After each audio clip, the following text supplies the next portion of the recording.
Hey everyone, welcome back. So I wanted to do a video on this new LORAC Pro 4 palette because if you've been with me since the beginning, the LORAC Pro palettes have been some of my favorites. The number one is one of my most used palettes. Now LORAC just released this palette this week, so I was really excited to try and get a video up to share it with you guys. I did do this full look using the palette, and let me tell you, even I was surprised.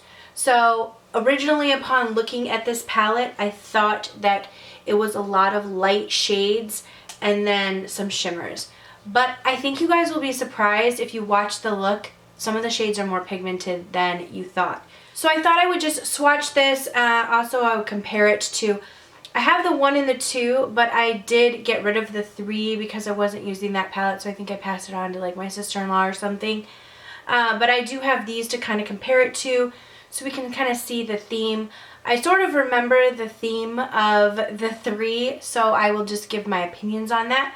But if you want to see swatches of this and then a look at the end, then let's just go ahead and get into it. So let's start off by looking a little bit. This is the original palette. As you can see, I've gone hard on some of these shades. What I really loved about this is it's all matte up top, and then on the bottom it has the row of shimmers. I love how LORAC does this, because it makes it simple for me, and I love their matte shades. I just find that they blend really easily. There are eyeshadows that kick up a lot of powder initially when you dip your brush into it, but they do pack a punch and they blend really well. So just know that going in to it. A lot of people call the eyeshadows powdery, but they're not powdery. They're just really, really pigmented, but they're not powdery as in chalky, but they do kick up a lot of product. This is the number 2 palette. It was more cool tone. As you can see, this is a lot less used by me.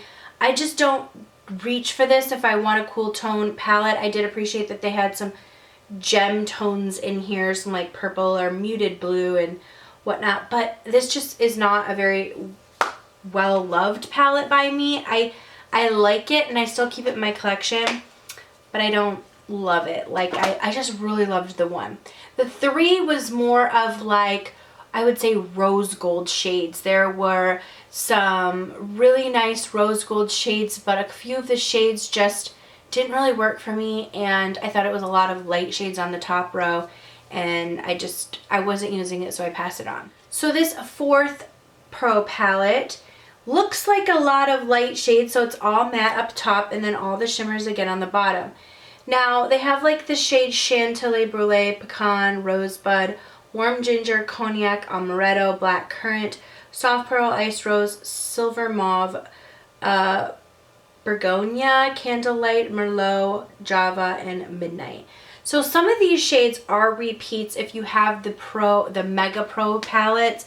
I have seen some of the names of those. Now I don't know if it's straight up repeat. I'm looking into the 1 and I don't see any exact repeat shades. And I'm looking into the 2. Doesn't look like there is any in the 2. I know I have seen in the Mega Pro palettes the shade Brulee and maybe Chantilly. I don't know. At this point, I feel like so many eyeshadows across brands. Maybe I'm getting some names confused and there's just repeat names. But you basically have like a cream shade, a little bit more of a deeper shade. Again, let me swatch these, because when I went in with this Rosebud shade on my eye, I was shocked because I thought it was going to be like a super light transition, and it built up really, really well. I was surprised. So I think if you looked straight at this palette right away and you wrote it off immediately, you would be a little bit more shocked. So that's why I want you to, so sort of, if you have any of your interest piqued at all, watch the look, because I think you will be shocked. But let's just go ahead. I'm going to swatch these eyeshadows for you and we can see, because there are some like Warm Ginger and Cognac I didn't really put on my eye, so I'm actually curious to see the swatches of them as well. Okay, right here, let's just look at these. These just they just swatch so beautifully. So we will do this top row. Okay, this one and this one are the same swatch, but I swatched it twice. This one is Chantilly, this is Brulee, These two are the pecan color. I swatched it here and then I wiped a little bit of the excess here accidentally. I meant to go in with this finger. This is the rosebud shade, and then this is warm ginger. They're just so much more pigmented than you originally would think, and they have, like I said, just so much more color. I thought they would all be very I mean, they are very similar shades, just with different undertones. Rosebud is a really, really pretty mauve shade that reminds me of the mauve in the #1 palette. It's hard to swatch because it's like I hit pan on it, but as you can see, this one from the #1 palette's a lot lighter. That has a lot more pigment to it. So I'm going to swatch the taupe shade from the #1 palette and just see if it's similar to any of these. Okay, this is taupe from the #1 palette. So I'd say it's the closest to warm ginger, taupe is, but this is just a little bit more camel-y than taupe, but sort of similar. Alright, these last three shades, cognac, amaretto, and what is this, black currant. Okay, we have cognac, amaretto, and black currant. These, I used these two in my look and I really, really liked them. They blended really well. They built upon each other. They pull more purple. Let me swatch any similar shades that I can find in the #1 palette. Okay, this is Sable and Espresso from the #1 palette. So those are the similarities. I would say this color Sable is a mixture of these two, and Espresso is just a deep dark chocolate brown. Okay, bottom row. This shade right here surprised me a ton. It was an inner corner shade and it has like almost this purpley sort of duochrome to it. So we have Iced Rose, Silver Mauve, and Begonia. Here are these shades right here. These were really, really buttery and nice to work with. I used this shade and this shade in my look today, and I found that they just applied really, really well. This shade looks gorgeous. I cannot wait to do a look with that. I did get this one wet, and I think this one wet performed great wet as well. Super beautiful. So let me swatch some of the shades that could potentially be similar in the #1 palette. Okay, we have light bronze, champagne, and nude swatched right here from the #1 palette. These are all very similar. I would say maybe these two are the most similar, but again, even on the eye, I feel like this pulls more of like a purpley. So I do think that they are different. These are three very, very like colors, and I think these for the shimmery colors are very different. Alright, let's go in. We have Candlelight, Merlot, Java, and Midnight. So Candlelight, Merlot, Java, and Midnight. Look at Candlelight. Oh, that color is so beautiful. These shades are just so, so pretty. I used the Merlot in the look today and I loved it. So I'm really excited about these colors. Like I said, I just feel like it's more than what it looks like when you swatch them, and when you use them, they turn out more than what they look like in the pan. From the #1 palette, we have Gold, Light Bronze, and Granite. Those are just for some similarities for you. So it comes in this box. It also comes with a mini eyeshadow primer. I'm more impressed with this palette than, like I said, I initially thought I would be. Let me know some of your thoughts down below. If you're someone who picks up the LORAC Pro palettes, if you're like me and you get really excited, I always pick them up. It's kind of like just a thing that I do. It's like I know the quality of LORAC's eyeshadows. I know what the Pro eyeshadows are like, and I just really like the way they blend. So I would have picked this up if it hadn't been sent to me. This was sent to me, so thank you so much to LORAC for giving me the opportunity to be able to share this. But yeah, I was way more impressed using it than initially I was looking at it. I was like, oh, there's a lot of like light colors on the top, but they just really transform when you put them on the eyes. So I think this is a palette I'm going to get a lot of use out of. I already cannot wait to use this Candlelight shade. I think that's beautiful. The Begonia shade, I can't wait to use that one as well. I sort of did like a purpley with the silver mauve and the soft pearl. So if you're interested in this look, I'm going to go ahead and get into it. Before we even started, I wanted to show you the palette sort of clean, because these palettes get really messy for me. When I dig my fingers into them in the swatches, they get really messy, so I wanted to show it to you up close so that you could see it before I dug in. So first I'm going in with this Rosebud shade, and I was so surprised, like even when I put it on my lid, I was like, wait a minute, this is crazy. I thought it was going to be way lighter than this, but it just ended up not being light at all. It was a very pigmented shade, and I thought it was going to be more of a transition shade, but I just had to roll with it once I put it on. So it's much more pigmented than it looks in the pan. So I just kind of put that through the crease and blended it out, and then I added a little bit more into the inner corner and really built this shade up, and then just went back and forth. I took a lot of time sort of like blending this out, because honestly it was way darker than I anticipated it being. Then I went in with this Amaretto shade using the same brush, and I just deepened up the inner and outer corner using this shade, just kind of build on the Rosebud shade that we had down. This shade is a lot deeper and it's not as rosy, so it did add a little bit more depth to it.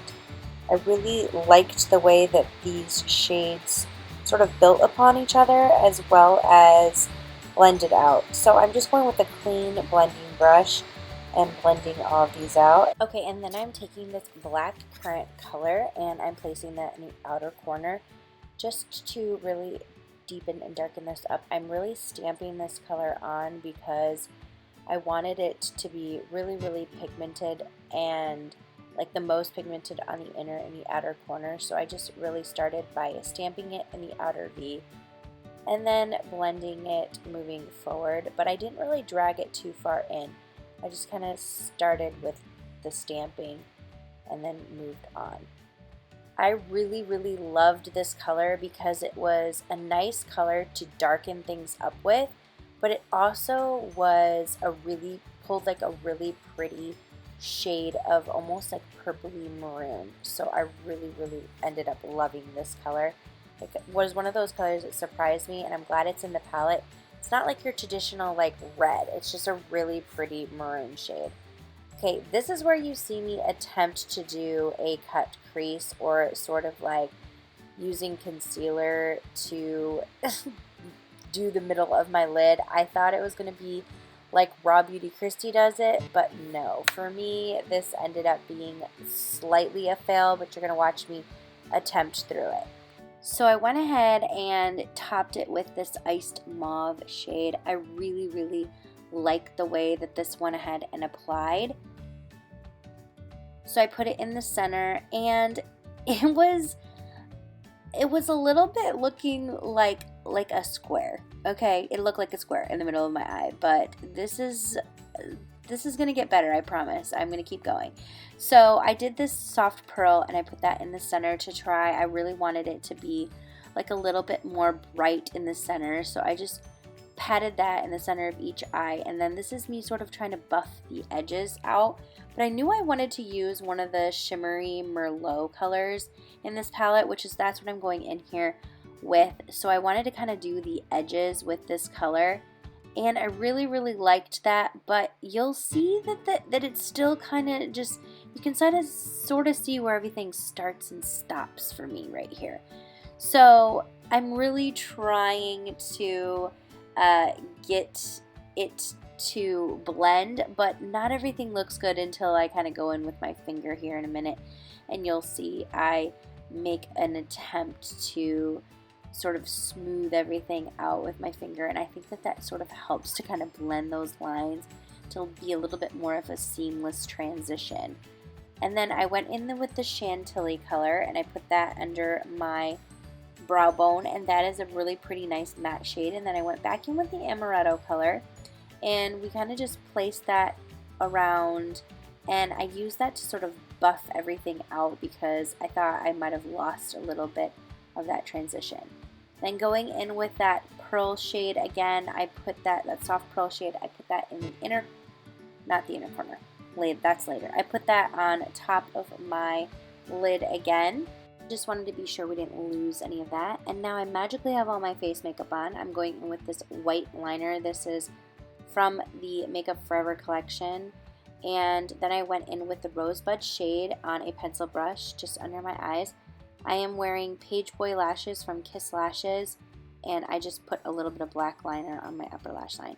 Now I'm going in with that amaretto shade, and I'm going to buff that out under my eyes. And then we're going to put a little bit of lower lash mascara on, and it's Max Giga Black Lash for my lower lash mascara. That's like the only one I love. I'm going in with that soft pearl again, and I just want to show you this shade. Like, it just is so magical. It looks like almost like a purplish. It's like almost like a light iced pink purple when I put it in the inner corner. I loved it. So I ended up doing it there, and then I put like just a titch of it under my brow bone, just because I was like, oh, I love this color, I want to bathe in it. So I just put a little bit right there under my brow bone. And then, like I said, the lower lash mascara. And then I went in with a little lip combo that I've been loving recently. This is the IT Cosmetics Your Lips But Better Lip Liner in Buff Nude. And then MAC Cosmetics lipstick in and then Bite Beauty's lip gloss in Flat White, which is just a really beautiful color. Why do I always get mail when I'm doing a voiceover? Literally never get emails, but always during a voiceover. That is the finished look. Let me know what you guys think. Hopefully you guys like it. Thank you guys so much for watching, and I'll see you all in the next video. Mwah.